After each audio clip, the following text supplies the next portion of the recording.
on va donner la parole à Pascal Mariette qui va ouvrir cette journée au nom de la municipalité du Mans qui nous soutient et ensuite à Aline Durand au nom de l'établissement et ensuite à Vincent Andreboussu. Alors on a quelques changements par rapport au programme et des collègues souffrants et qui va vous raconter ou vous retracer un peu l'archéologie de ce projet. Merci beaucoup en tout cas d'être là. Alors bonjour et merci d'être là. Donc je représente Monsieur le maire qui s'excuse de ne pas être là aujourd'hui et surtout Sophie Moisy qui, je sais pas, elle a eu un petit souci apparemment cette nuit, ce qui fait que ce matin j'ai appris qu'il fallait que je la remplace, mais j'avais prévu d'être là puisque je suis un passionné d'archéologie et pour en avoir fait et puis surtout pour avoir fait beaucoup de relevés d'archéo dans ma jeunesse sur des sites manceaux, oui, sur le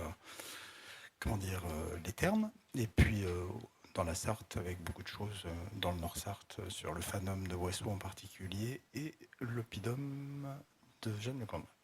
Mais bref, j'adore ça. Alors, je vous souhaite une très très bonne journée. On va écouter sérieusement tout ce qui se passe sur les enceintes romaines. Moi, quand je me balade en France, j'essaye de toujours trouver le bout d'enceinte que je n'avais pas vu.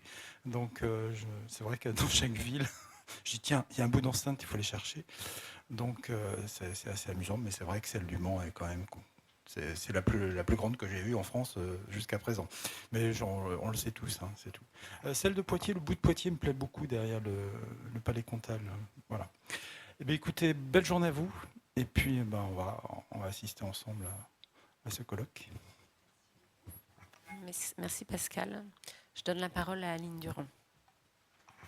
Bonjour à tous. Alors moi, j'ai le redoutable honneur de m'appeler Franck Laurent ce matin, directeur de Diagonale, Maison de la Recherche en Humanité et Sciences Sociales. Je le précise parce que les étudiants, les collègues ont tendance à appeler MSH. L'appellation MSH, c'est Franck qui m'a fait la leçon, est réservée à la maison mère dont la Diagonale fait partie. MSH, c'est Ange Guépin. Point. D'où l'appellation, cette appellation. Franck s'excuse, évidemment, il n'a pas pu être là aujourd'hui pour des raisons familiales assez graves. Et je vais donc en profiter, puisqu'il n'est pas là, pour oser dire à sa place ce que lui se serait sans doute interdit de dire, en tout cas de la manière dont je vais le faire.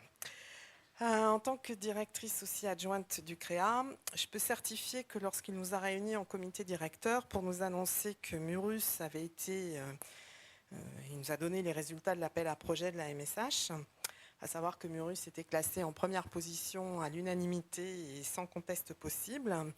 Ce classement, évidemment, Murus le doit à la qualité de sa recherche, portée par le tandem Estelle Bertrand et Elodie Salin, donc les deux laboratoires ESO et CREA, mais aussi à la qualité des partenariats scientifiques et surtout aux partenariats hors champ scientifique, et donc au soutien indéfectible, humain, logistique et financier de la ville du Mans.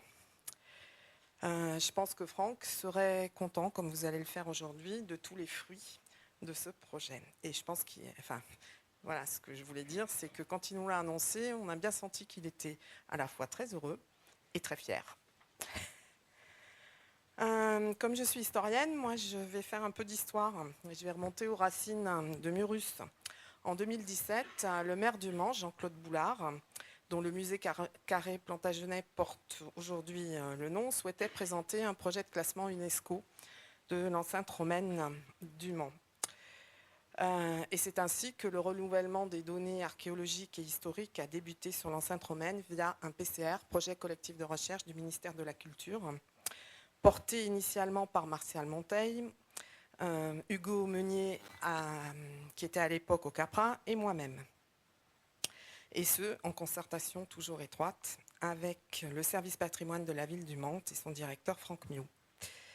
Ce travail dans le cadre du PCR s'est épanoui avec notamment une exposition dont Estelle Bertrand a été commissaire, qui s'appelait « Au pied du mur », et dont vous pouvez trouver le résumé de tout le travail depuis 2017 dans le catalogue.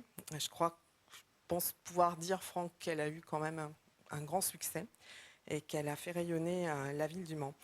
Et c'est au sein de ce PCR qu'Estelle a impulsé progressivement de nouvelles dimensions historiques sur les images, la perception de la muraille, mais aussi auprès de sa médiation, sa perception dans le grand public, qui ont été relayés par le projet Amicae, qui a permis à Franck Miot de tisser des liens grâce à un voyage à Cologne et à Trèves avec ses homologues de ces deux villes, et également à Lugo, puisqu'il est aussi allé voir la muraille de Lugo, avec laquelle il a aussi tissé des liens au titre de la ville du Mans.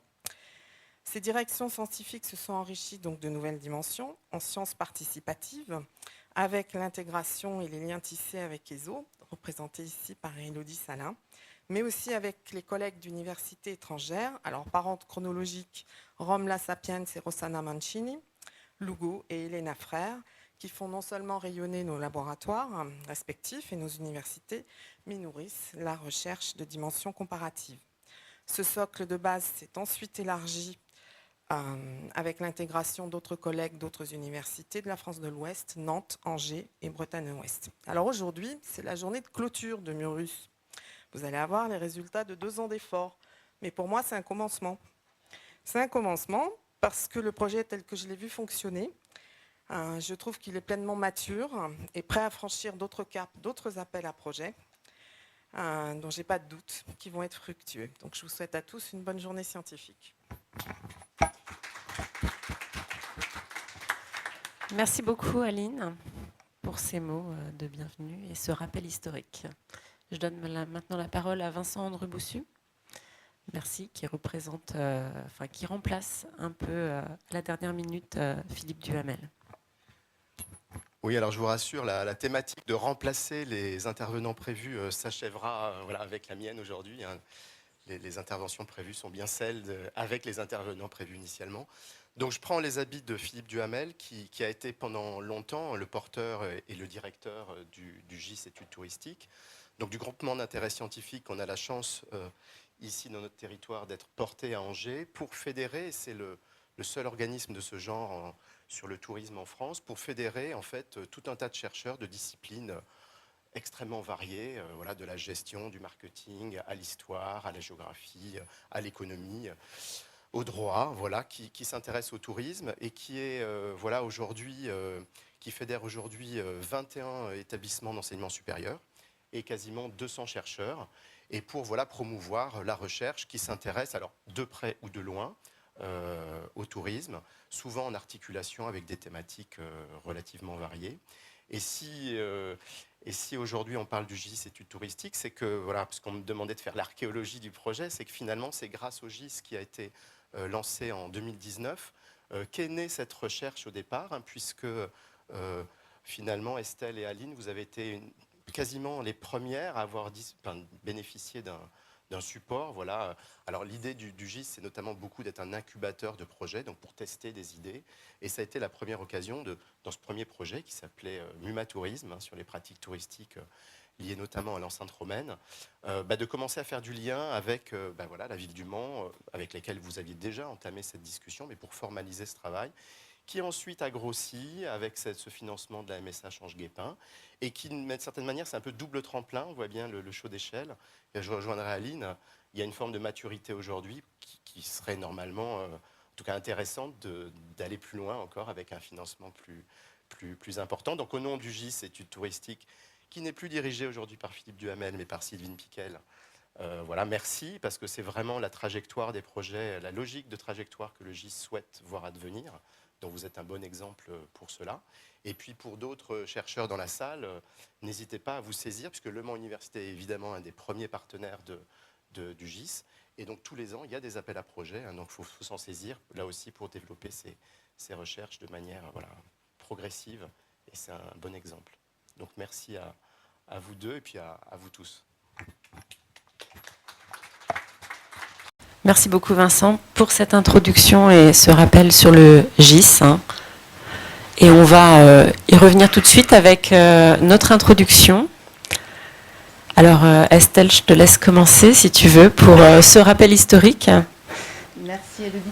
On a une introduction effectivement à 2 voix qui est révélatrice de la manière dont on a fonctionné depuis le début de ce travail, c'est-à-dire une interaction étroite entre l'histoire et la géographie, ce qui n'est pas si fréquent dans nos milieux universitaires et qui mérite d'être souligné. Et on est très heureuse d'être toutes les deux à vous présenter cette introduction et à vous accueillir. Alors, beaucoup de choses viennent d'être déjà dites sur le contexte et la genèse en fait de ce projet.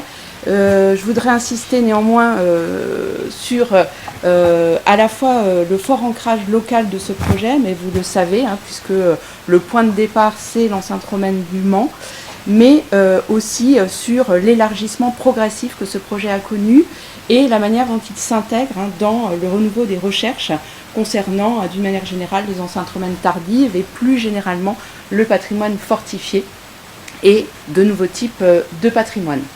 Aline l'a rappelé tout à l'heure, on a démarré nos recherches dans le cadre d'une attente de la municipalité et de la dynamique en fait de la candidature UNESCO, qui date, Franck me corrigera, mais de 2015 avec plusieurs péripéties et rebondissements.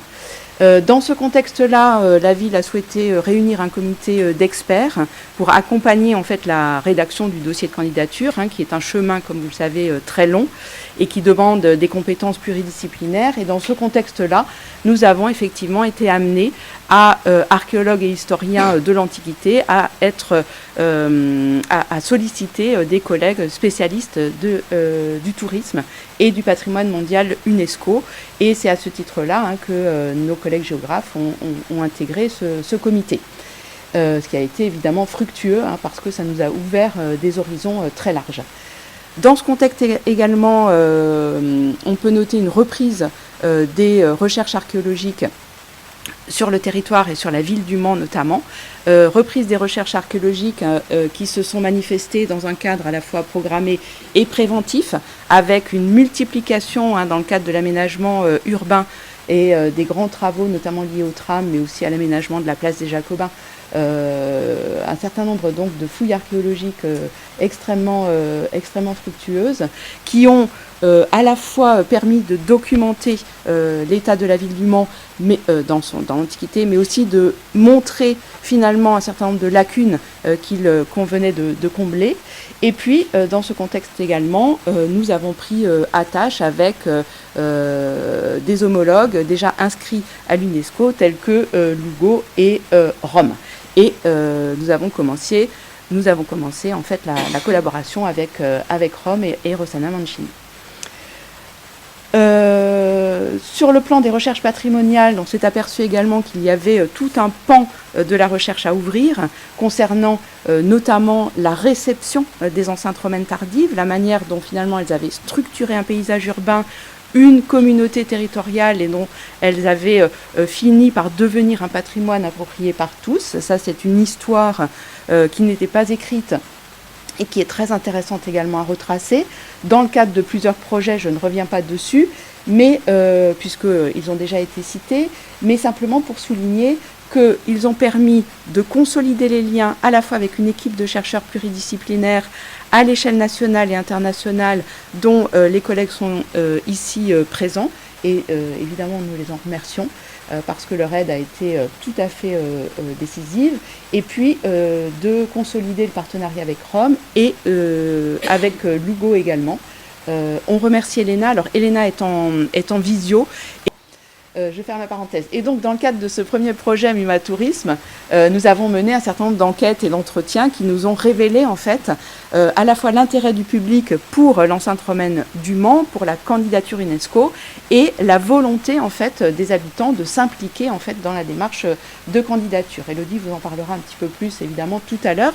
Mais ces différents contextes et ce contexte local et ces premiers travaux de recherche nous ont encouragés à aller plus loin et porté en fait par le soutien institutionnel et le soutien de la ville, à déposer donc un nouveau projet. Mais le contexte local n'est pas exclusif, c'est-à-dire que nos travaux sur l'enceinte romaine du Mans s'inscrivent d'une manière beaucoup plus générale dans un renouveau historiographique concernant les enceintes et les fortifications tardives. Et je vous ai mis quelques exemples. Nous nous appuyons en fait sur des réflexions qui sont des réflexions récentes et qui concernent à la fois les fortifications romaines en tant qu'objet d'histoire et d'archéologie, qui concerne également, d'une manière plus générale, le patrimoine militaire et le patrimoine fortifié, évidemment l'enceinte romaine étant une partie du patrimoine fortifié, d'une manière plus générale, et puis ils s'inscrivent également dans de nouvelles réflexions sur le patrimoine aujourd'hui, de nouveaux concepts du patrimoine, issus notamment de la Convention de Faro, qui a défini en fait la notion de communauté patrimoniale et qui a incité en fait à aller vers plus d'appropriation par le public et par les habitants du patrimoine, vers une sorte de co-gestion du patrimoine, et donc un patrimoine fédérateur ressources. Donc ces trois axes sont croisés dans notre recherche sur les enceintes romaines tardives. Bon, je vous ai mis quelques titres, je ne vais pas évidemment faire l'inventaire, mais on ne peut pas évoquer l'histoire et l'historiographie des fortifications tardives sans évoquer les deux monographies, disons, qui ont fait date sur nos enceintes romaines objets d'étude. La monographie de Joseph Guilleux, bien entendu, qui ne peut pas être présent, ou peut-être sera présent cet après-midi, donc issu de sa thèse, et qui était vraiment un point d'étape extrêmement important, la première monographie sur l'enceinte romaine depuis le 19e siècle, du Mans, en 2000, et puis la monographie de Rossana Mancini, qui, comme architecte, a révélé en fait les différentes phases des fortifications qui, évidemment, aujourd'hui, ne sont pas tout à fait ce qu'elles étaient à l'origine, puisqu'elles ont connu des ajouts, des modifications successives à travers le temps, qui en font en fait des palimpsestes extrêmement difficiles à lire aujourd'hui. Et puis, toute une série de travaux depuis les années 2010 sur les fortifications antiques qui vous montrent que quand on s'intéresse à l'enceinte romaine du Mans, on s'intéresse à un objet scientifique très d'actualité. Voilà. Alors, le projet Murus a donc été encouragé à la fois par ce contexte local, ses premiers travaux, et ce contexte scientifique qui nous porte à croire que notre recherche peut avoir un intérêt. Et donc, nous avons répondu effectivement à l'appel à projet de la Maison des sciences de l'homme Ange Guépin, intitulé Enjeux sociétaux, parce que l'adhésion du public que nous avions constatée au Mans, mais aussi à Lugo et à Rome, nous avons rencontré des associations de défense de l'enceinte romaine, eh bien, nous avait encouragé à nous tourner vers une démarche de science participative, c'est-à-dire une science qui appuie en fait sa méthodologie et ses enjeux sur les habitants. Et donc, nous avons proposé un projet dont les caractéristiques sont les suivantes. Pluridisciplinaire, ce qu'il est dès l'origine, puisqu'il associe historiens et géographes, archéologues et architectes, mais en l'élargissant également avec le droit du patrimoine, l'histoire de l'art, l'anthropologie, pour effectivement couvrir les champs que je viens d'évoquer.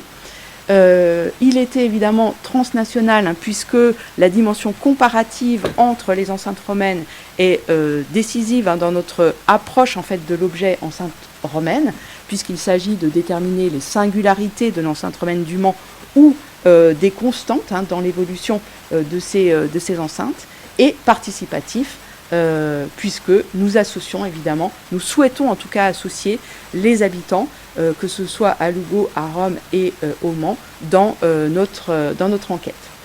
Le projet réunit 12 enseignants-chercheurs des universités du Mans, de Brest, d'Angers, de Nantes, de Paris 1, de Rome, La Sapienza et de Lugo. Et il est... nous avons évidemment également dans nos partenaires l'appui en fait du service culture scientifique et technique de l'Université du Mans qui aujourd'hui est en restructuration mais qui nous a bien aidés au démarrage, et puis l'appui des services de la MSH ou de la MSH d'Ange Guépin et de la Maison Diagonale, puisque on aura l'occasion d'y revenir, Benoît Barbier nous a beaucoup aidé pour le site internet et la frise chronologique en ligne. Et puis évidemment, nous sommes soutenus, et depuis le début, par la ville du Mans, qui nous apporte à la fois le soutien, disons, institutionnel, l'appui, l'accès aux données l'accès aux locaux, et c'est la raison pour laquelle nous sommes accueillis aujourd'hui au Carré Plantagenet grâce effectivement au soutien de la ville. Nous avons également la possibilité de collaborer avec les personnels de la ville, Franck Miot, qui est vraiment un interlocuteur indispensable, Julie Bouillet, qui, au titre donc, de responsable des collections archéologiques, fait partie du projet, et Léo Cani, architecte du patrimoine, qui nous a beaucoup aidé également. Et puis, je vous ai mis quand même le soutien financier. C'est important de le rappeler parce qu'on ne pourrait pas fonctionner sans ce soutien financier qui était finalement pour un projet de 2 ans assez conséquent, qui nous a permis d'aller à Rome, à Lugo, de faire plusieurs missions, de réunir les habitants dans des ateliers collectifs, de financer des contrats pour avancer sur la cartographie. Et je rappelle, enfin voilà, vous voyez, c'est notre soutien institutionnel et financier extrêmement important. C'est d'interroger l'émergence de ces communautés patrimoniales. Donc c'est un terme qui ne fait pas forcément sens tout de suite, mais qui nous vient effectivement de la Convention de Faro. C'est essayer de comprendre comment on peut avoir une appropriation patrimoniale pour un objet. Alors on parle souvent de communauté patrimoniale pour le patrimoine culturel immatériel, et notre défi là, ça a été de comprendre comment on pouvait avoir une communauté patrimoniale autour d'un objet antique, l'enceinte romaine, et on verra que c'est pareil, on a des choses qui sont très différentes entre les 3 villes. Donc la dimension comparative, elle est vraiment extrêmement importante. Et derrière ces enjeux, on a évidemment un enjeu de transmission, de travail avec la ville pour essayer de co-construire, alors avec les acteurs de la ville, de la médiation du patrimoine, mais aussi avec les habitants, de co-construire justement des nouvelles médiations qui soient plus à même de répondre à un certain nombre d'attentes, qui soient plus à même de redéfinir la gouvernance du bien, pour aussi avoir une projection dans l'avenir, et j'y reviendrai, mais un certain nombre des ateliers qu'on a fait avaient cette question de projection dans l'avenir, comment les habitants voient le futur de l'enceinte. Donc pareil, je vais aller assez vite, on avait un certain nombre de méthodes qu'on a croisées de manière pluridisciplinaire, des méthodes d'historiens avec une collecte et une analyse des archives publiques, mais aussi des archives privées.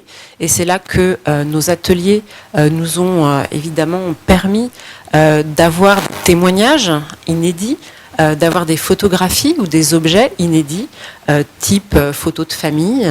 Enfin, en tout cas, c'était l'idée. On va voir aussi quelles sont les limites de tout ça.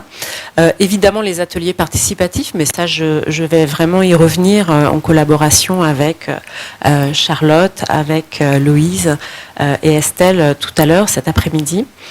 Et on a aussi évidemment travaillé sur les médiations. Les livrables, c'est pareil, je vais aller très vite parce que ce sera présenté durant la journée. Il y a la frise chronologique en ligne, il y a une base de données iconographique participative et un beau livre qui reste un horizon. Et là, je rebondis sur ce que dit Aline. On n'a pas fini. On n'a pas fini. Parce que là, pour l'instant, le beau livre, il est encore un peu lointain, on va dire.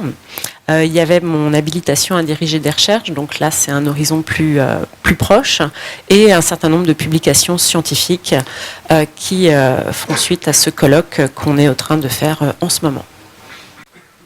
Juste rappeler peut-être les 4 tâches, mais en allant assez vite, c'est simplement pour poser le cadre de ce qu'on va vous présenter aujourd'hui, c'est-à-dire que chacune des interventions qui vont être aujourd'hui exposées, eh bien, s'inscrit dans les 4 tâches qu'on avait définies.